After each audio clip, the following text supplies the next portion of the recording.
Guys, nandito kami ni Sky sa labas. Susunduin namin si mama sa bus stop kasi tapos na siya sa trabaho. Pauwi na raw siya, nasa bus na. Ang hirap ng lumabas ngayon kasi humid na, sobrang humid. Nakakakilabot na sa balat. Sky, dito tayo.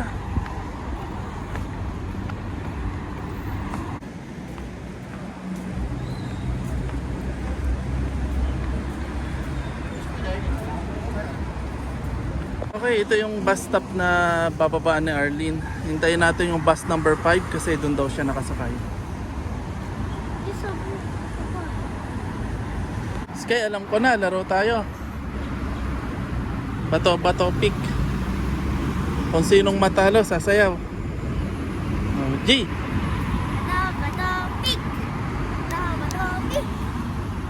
Talo ka.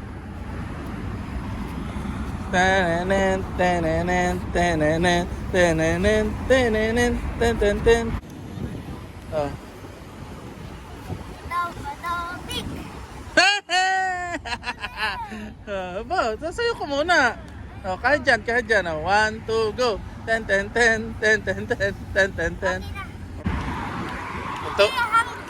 Hanggang 3 lang. Sige. Wait lang hanggang 4. 2 left. Ito, bato, pick. Yes! Woo! Ten. Okay, sige, isa pa. Ito, bato. Scissors, look. Scissors, shoot. Oh, man. 1, 2, 3, go. Okay na. Go. Bato pick. Oh, man! Here. 1, 2, 3, go. Tapos na? Oy, tapos na ah. Tapos na? Oh, sige, mamaya na ulit. Tayo natin si mama. Oh, Gusto? Yan nakikita natin. walang number? Sira. Iyan. Nandito na si mama. Nagsasalita ako, nagsasalita din siya. Ay, hindi na. Saan tayo? Bibihis muna ako, init eh. Sige. Tara, hindi pa kayo naliligo. Hindi pa. Okay guys, nandito na ulit kami sa bahay. Nandito na si mama. Nagbibihis lang siya ng kanyang uniform. Tapos maliligo na kami na Sky. Hindi kami nakapaligo. So hinihintay lang namin yung tao sa labas matapos sa CR. Dito kasi sharing ng CR. So balik kami ay 1, 2, 3, 4. 4 na kwarto na nag-share sa isang CR. Okay guys, nandito kami sa labas ngayon. Pero alas 8 na ng gabi. Lumabas kami para maglakad-lakad kasi day off naman ni Arlene bukas. Ganito lang yung ginagawa namin kapag may mahabang oras kami. So naglalakad-lakad kaming tatlo. So bumibili muna sila ng ice cream. Gusto daw ni Sky ng ice cream dito sa McDo. So hinihintay ko lang yung mag-ina. Uy, ba't ang laki ng sayo? Ang daya na si Sky. Yung malaki ang kanya lagi. Tatanong natin. So guys, titingin si Arlene ng battery ng relo kasi wala nang battery yung relo mo.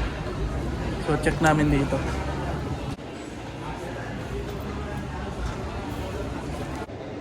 Yummy? Yummy. Nagulat ako dun ah.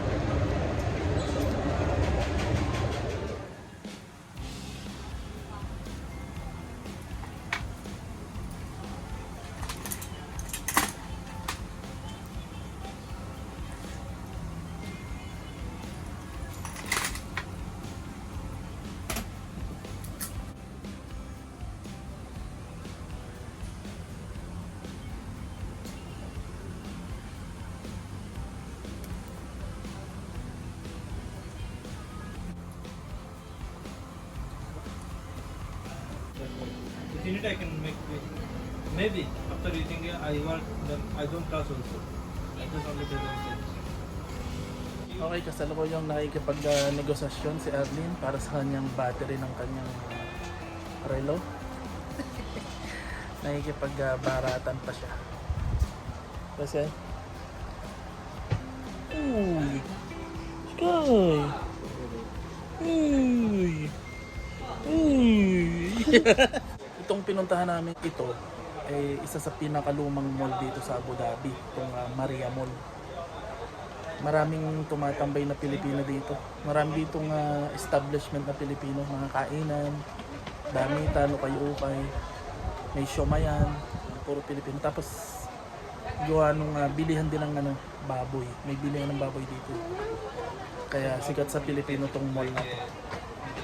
Marami pa rin Pilipino dito kasi Maybe not fit it. siguro yung sitwasyon nila sa buhay sa Pinas na mas maganda pa rin yung buhay nila dito kaysa sa Pilipinas kung uuwi sila. Tapos may mga matatanda pa rin, mga matatanda na. Kasi siguro yung insurance dito, yung health insurance dito eh mas maganda kaysa sa Pilipinas. Maraming dahilan kung bakit marami pa rin Pilipino yung nagbabaka sakaling yumaman dito sa abroad. Especially sa Middle East kasi dito sa Middle East napakadaling makapasok, hindi katulad sa mga European country na kailangan pa ng IELTS, kailangan magaling ka mag-English o may mga English exam pa, tsaka mas maraming hinihingi pag sa European country, America o Australia. Pero pag magmumula ka dito, cross country mula dito papunta doon, eh mas madali kaysa kung sa Pilipinas ka magmumula. Kasi sa Pilipinas, pahirap pang makaalis pahirap pang makalusot. Hanggat maaari, pinipigilan nila yung mga Pilipino na lumabas ng bansa. Mahirap lumabas ng sariling bansa natin. Kailangan kompleto yung dokumento. Pero may dahilan naman sila kung bakit sila stricto. Marami rin kasing mga human trafficking na nangyayari. Meron talaga. Kaya mahigpit din sila. Tama. May ice cream yung kinain ko. Guys, nambarat pero wala naman palang pera. Bebente, kulang pa ng 5. Nakabarat ng 5 piso. Yung numbers ay Arab. Ayun nga. Okay, tapos na kaming maggala at magpalagay ng battery ni Arlene. Ay, nice. So, pauwi na kami sa bahay. Dalawa. Wala na. Abutan kami ng red light.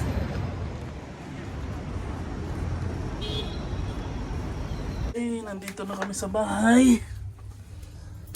Ay. Tapos ng aming paglalakad-lakad. Ulitan mo yung damit mo. Okay guys, oo nga pala, may maganda ng balita. Nag-message na sa akin yung isa kong interview nung isang araw. Yung sinabi ko sa inyo na na-interview ako. Maganda yung resulta kasi nakapasa ako sa interview. Nag-iintay na lang ako ng tawag mula sa kanila kung kailan kami mai-interview ulit. Pero yung interview na yun ay para sa requirements na o yung mga kailangan documents para sa aming visa. So, thank you guys! Yay! Hindi ko ma-express yung kasiyahan ko ngayon.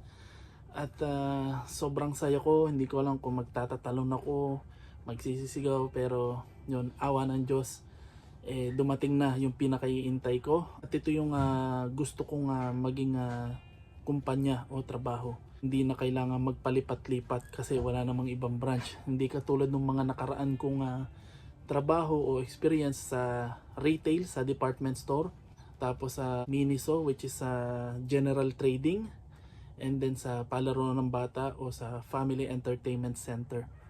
So pag mga ganun kasi maraming branch, so nandun yung laging palipat-lipat. Tapos may mga inventaryo, may mga reports araw-araw, linggo-linggo, buwan-buwan at saka taon-taon, at marami pang stress lalo na yung mga kasamaan sa trabaho. Ayoko man sabihin to pero sa mga ganung field o sa mga ganung trabaho, mostly ang mga kaaway mo ay mga kababayan natin sa trabaho, mga kapwa kabayan ng kalaban. Hindi naman lahat, hindi ko naman nila lahat, pero mahirap kasing kalaban ng kapwa kabayan. Magagaling mag-email at saka alam mo yon, sisilipin lahat ng mali sa'yo o kung ano pa man, konting hindi mapagkaunawaan o konting nagkagalit, kahit isang taon na, tinatandaan pa nila, tinatatak pa nila sa puso nila at gaganti at gaganti pa rin sa'yo.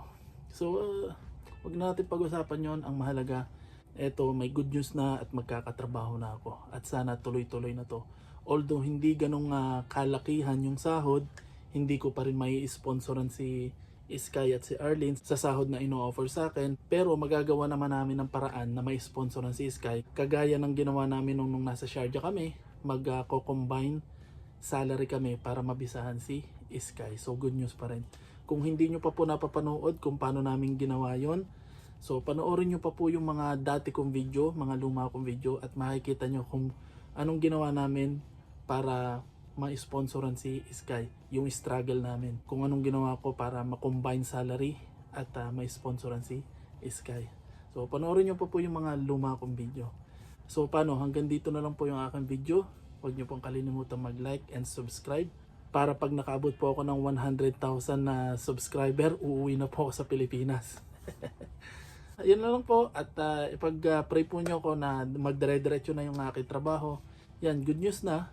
Pasado na po ako dun sa aking interview, so iniintay ko na lang po yung tawag nila ulit. Sa mga basher ko, wag na po kayong mang-bash kasi may trabaho na po ako. Okay po, so paano po? See you na lang sa susunod na video. Bye bye. Si Sky nandun sa mama niya, nandun sila sa kusina, naglalaba. Tinutulungan ni Sky yung kanyang mama pag lalaba.